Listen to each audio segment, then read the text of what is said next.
तो कहते हैं कि समय हमेशा एक जैसा नहीं रहता, कभी अच्छा वक्त होता है तो कभी बुरा।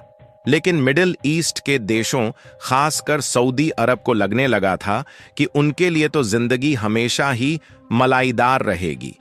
तेल का धंधा चल रहा है, पैसे की बरसात हो रही है, दुनिया लाइन में लगी है तेल खरीदने के लिए, तो उन्हें लगा कि उनका वक्त कभी नहीं जाएगा। लेकिन डोनाल्ड ट्रंप नाम का एक तूफान आया और इस तूफान ने इन सारे तेल के टैंकों को हिला कर रख दिया। ट्रंप के एक फैसले ने इन अरब देशों की हालत ऐसी कर दी है कि चेहरे की चमक तक गायब हो गई है, और जो कल तक पूरी दुनिया को आंखें दिखा रहे थे वो आज खुद परेशान बैठे हैं। लेकिन अब इनके तेल के धंधे पर मुसीबत आकर खड़ी हो गई है और यह सभी अरब देश अब भारत के घुटनों में लिपटे पड़े हैं। और खबर तो यह भी आ रही है कि इसी महीने ही पीएम मोदी जी सऊदी अरब जाने वाले हैं, जो कि पिछले 4 सालों में इस खाड़ी देश में पीएम मोदी की ये पहली यात्रा होगी। आखिरकार पूरी डेवलपमेंट क्या है इस वीडियो में समझते हैं, लेकिन आगे बढ़ने से पहले इस वीडियो को एक लाइक करके चैनल को सब्सक्राइब जरूर कर लीजिए, क्योंकि यह आपके लिए तो 1 सेकंड का काम है, लेकिन इससे हमारी काफी बड़ी मदद होती है। दरअसल आज का असली मुद्दा यह है कि सऊदी अरब और उसके साथी ओपेक देशों को इस वक्त 3 बड़े झटके लगे हैं। 3 ऐसी मार पड़ी है जिसने न सिर्फ उनकी इकोनॉमी को हिला दिया है, बल्कि उनकी पॉलिटिकल पकड़ को भी कमजोर कर दिया है। और मजे की बात यह है कि जहां उनके लिए ये 3 बड़ी मुसीबतें हैं, वहीं ये भारत के लिए 3 जबरदस्त मौके लेकर आई हैं। हाँ, हम मानते हैं कि ट्रंप की नीतियों से भारत को भी थोड़ा नुकसान हुआ है, लेकिन फिर भी जो फायदा दिख रहा है वो लॉन्ग टर्म में इंडिया के लिए बम्पर साबित हो सकता है। तो चलो पहले समझते हैं कि अरब देशों की हालत इतनी पतली कैसे हुई। देखिए, अगर आपको याद हो तो जब कोविड का टाइम आया और पूरी दुनिया लॉकडाउन में चली गई, तो सड़कों पर गाड़ियां गायब हो गई थी, प्लेन जमीन पर खड़े हो गए और फैक्ट्रीज बंद हो गईं। मतलब क्रूड ऑयल की डिमांड सीधा जीरो। अब मिडिल ईस्ट की अर्थव्यवस्थाएं क्रूड ऑयल की सेल पर ही टिकी हुई थीं। अचानक से डिमांड गायब हो गई तो इन देशों की हालत ढीली हो गई। सऊदी अरब और बाकी ओपेक देश दुनिया से हाथ जोड़कर कहने लगे, आप लोग कोई ऑर्डर तो कर लीजिए, किश्तों में पेमेंट कर लेना, लेकिन तेल खरीदो वरना हमारा सिस्टम ही बैठ जाएगा। उस वक्त ये सारे देश बाकी सरकारों को रिक्वेस्ट कर रहे थे कि हमारी ऑयल को रिजर्व स्टोरेज में स्टोर कर लो, लेकिन ऑर्डर कैंसिल मत करो। लेकिन जैसे ही दुनिया दोबारा खुलने लगी और रूस यूक्रेन वॉर शुरू हुआ, तो इनका रंग एकदम बदल गया। अब इन्होंने फिर से अपनी चालाकी शुरू की और प्रोडक्शन कम करना शुरू कर दिया ताकि दाम बढ़ाए जा सकें। और कुछ ही समय में तेल की कीमतें $120 प्रति बैरल तक पहुंच गईं। मतलब पहले हाथ जोड़ रहे थे और बाद में आंखें दिखाने लगे। लेकिन फिर एंट्री होती है अमेरिका के एक्स प्रेसिडेंट डोनाल्ड ट्रंप की, जिनके एक फैसले ने इन सब की अकड़ निकाल दी। ट्रंप ने एक तगड़ा टैरिफ अनाउंस किया और इसके बाद सिर्फ 2 दिन के अंदर इंटरनेशनल मार्केट में क्रूड ऑयल की कीमतें 12% तक गिर गई।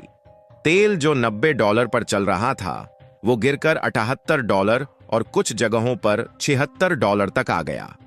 ये गिरावट सिर्फ नंबर नहीं थी, ये अरब देशों के लिए एक वार्निंग थी कि तुम अब मर्जी से दाम नहीं बढ़ा सकते, क्योंकि जब ग्लोबल मंदी और ट्रेड वॉर का खतरा मंडरा रहा होता है, तब बड़ी बड़ी कंपनियां और देश खर्चा घटाते हैं, एनर्जी की खपत कम होती है और इस हालत में क्रूड ऑयल की मांग अपने आप नीचे चली जाती है। इसका मतलब सीधा है कि इनका प्रॉफिट मार्जिन डाउन है और प्रोडक्शन कॉस्ट वही है, लेकिन सेलिंग प्राइस गिर गया तो इनकी जेब हल्की होनी शुरू हो गई। सिर्फ इस एक कारण से सऊदी अरब को लगभग $100 अरब का नुकसान हो सकता है। और बाकी ओपेक देशों की हालत भी अलग नहीं है। लेकिन यह तो सिर्फ पहला झटका था, दूसरा झटका और भी जोरदार था, क्योंकि डोनाल्ड ट्रंप ने सीधे 10% तक का रेसिप्रोकल टैरिफ सऊदी अरब और मिडिल ईस्ट के देशों पर ठोक दिया। अब यह टैरिफ सिर्फ तेल पर नहीं है, बल्कि बाकी प्रोडक्ट्स पर भी है, जिससे पेट्रोकेमिकल्स, एनर्जी से जुड़े इक्विपमेंट्स और फर्टिलाइजर्स, ये सब महंगे हो गए अमेरिका की मार्केट में। मतलब अब अमेरिका में इनका माल बेचना मुश्किल और कम प्रॉफिट वाला सौदा बन गया है। और इसके बाद तीसरा झटका भी इन्हें मिल गया, जो कि था जीडीपी ग्रोथ स्लो डाउन का, क्योंकि इनकी पूरी इकोनॉमी एनर्जी एक्सपोर्ट के ऊपर टिकी हुई है। लेकिन अब क्रूड ऑयल का दाम $78 से गिरकर $65 या उससे नीचे आ गई। ऐसे में तो सीधे सीधे इनके नेशनल बजट में 20 से 25% तक की कमी हो सकती है। डेटा कहता है कि सऊदी अरब की जीडीपी में सिर्फ एनर्जी सेक्टर का योगदान 40% से ज्यादा है। ऐसे में जब कीमतें गिरती हैं तो रेवेन्यू में सीधा घाटा पड़ता है, और वो भी कोई छोटा मोटा नहीं, 30 से 40 अरब डॉलर का। अब इसके असर भी कई लेवल पर दिखने लगते हैं, क्योंकि फिस्कल डेफिसिट बढ़ता है, सोशल वेलफेयर स्कीम्स पर कटौती करनी पड़ती है, विदेशी इन्वेस्टमेंट घटता है और देश की क्रेडिट रेटिंग तक गिर सकती है। फिच और मूडीज जैसी एजेंसियों ने तो अलर्ट भी दे दिया है कि अगर तेल की कीमतें और गिरी तो गल्फ देशों की रेटिंग डाउनग्रेड की जा सकती है।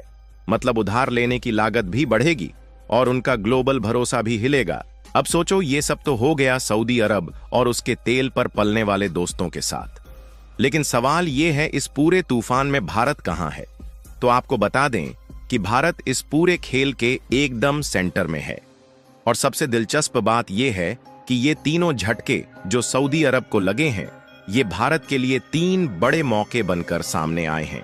जहां पहला मौका ये है कि जब इंटरनेशनल मार्केट में क्रूड ऑयल की कीमतें गिरती हैं तो भारत जैसे इंपोर्ट करने वाले देशों को सबसे ज्यादा फायदा होता है, क्योंकि हम अपनी जरूरत का 85% से ज्यादा कच्चा तेल बाहर से मंगाते हैं।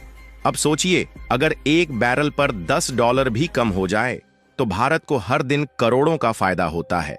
और जब डोनाल्ड ट्रंप के फैसले के बाद क्रूड ऑयल की कीमतें $90 से गिरकर $76 तक आई तो भारत ने झट से डिस्काउंट में ऑयल खरीदना शुरू कर दिया।